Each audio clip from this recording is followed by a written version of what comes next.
இப்போ வந்து நம்மளுக்கு அந்த காராமந்தி மாதிரி ஒரு ஸ்டேஜுக்கு வந்து இந்த காராமந்தி ரெடி ஆகிடுக்கு.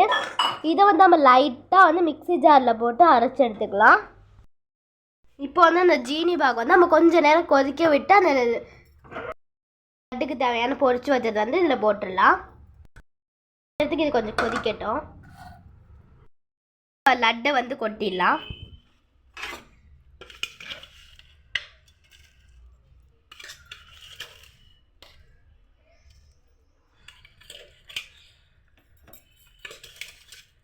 கொஞ்சம் கொஞ்சமாக நீங்கள் கொட்டிக்கிட்டே இருங்க.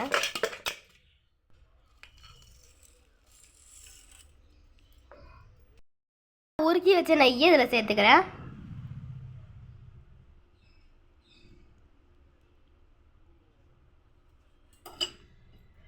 இப்போ வந்து நான் நல்லா கிண்டிக்கிறேன்.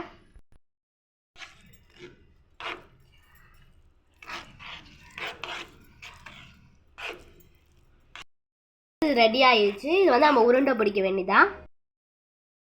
லட்டை வந்து நம்ம இதில் கொட்டி பிணைஞ்சிக்கலாம். வந்து இதை உருண்டை பிடிச்சிக்கலாம்.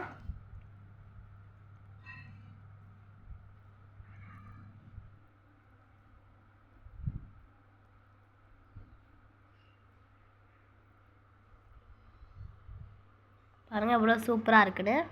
இது மாதிரி நான் எல்லாத்தையும் உருண்டை பிடிச்சிக்கிறேன். இதோட சூப்பரான மூத்திச்சோறு வந்து லட்டு வந்து அவளுக்கு ரெடி ஆயிடுச்சு.